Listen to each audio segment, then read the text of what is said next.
The United States declares progress in its war in Afghanistan despite the fact that 2010 has become the deadliest year for the U.S.-led foreign troops there.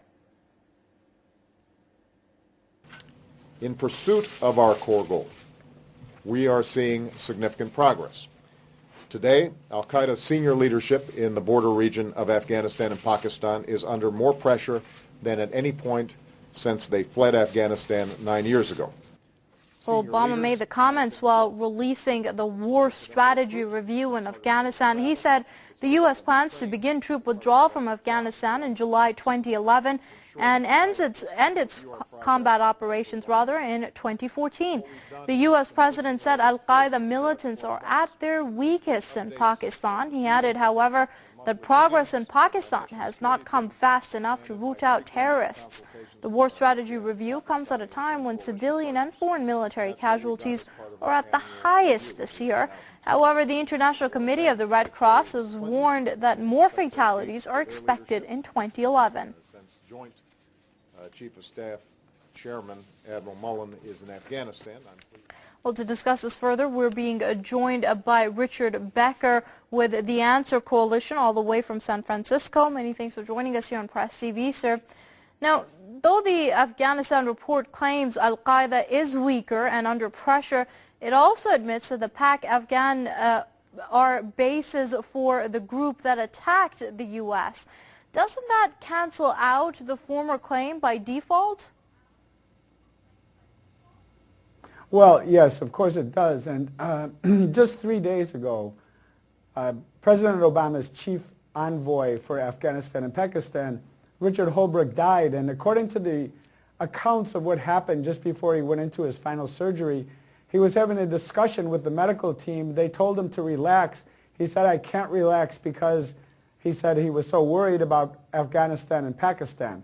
That seems to cancel out the statements today by President Obama that things are going well. And for people of my age, of my generation, we are old enough to remember during the time of the Vietnam War, as the number of troops increased, as the casualties increased in the late 1960s, there would be recurrent reassurances to the public that there was light at the end of the tunnel. And that's along the line of what President Obama has just said. What also negates President Obama's comments, or the significance of them, is the fact that in a very subtle way, there has been a moving back of the time for the withdrawal of troops from U.S. troops from 2011 all the way back to 2014, although President Obama wants to believe that the removal of a few troops in 2011 will fulfill his earlier promise.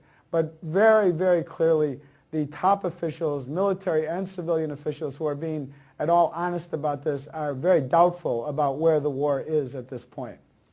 Right now, the review also says that the al-Qaeda threat will not be completely wiped out. What then will record numbers of Afghan civilians and foreign forces have lost their lives for? Well, I think if we look at this also objectively, according to the reports by the CIA and other U.S. intelligence agencies, they report that there is the presence of al-Qaeda in at least 80 countries in the world, and one of the places where they report it's very weak and has been very weak for a long time is Afghanistan. So the idea that this report should be reassuring or show that progress is being made, that the people should continue to rally behind the expenditure in lives and the expenditure in resources for a war that has now gone on for more than 9 years, there's no credibility to that whatsoever. Now, a former UN envoy to Afghanistan says military escalation is not the answer, instead advising the use of ceasefires. Would that work, considering the envoy says the Taliban will not be humiliated into dialogue? Well, it's very hard to say, and we don't know, of course, the thinking of the Taliban or the other resistance forces, because there is more than just the Taliban that's resisting the foreign occupation. There are many, many organizations, in fact, that are.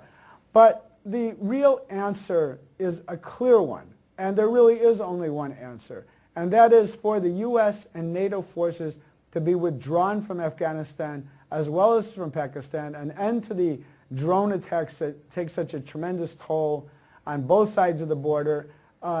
That's the answer to this. That's the only way out of the war, is to end the war and to withdraw the foreign occupying troops, and for the people of Afghanistan to have what all people merit and deserve, and that is the right to self-determination.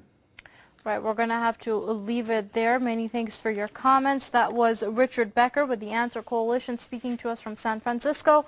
Many thanks indeed, sir.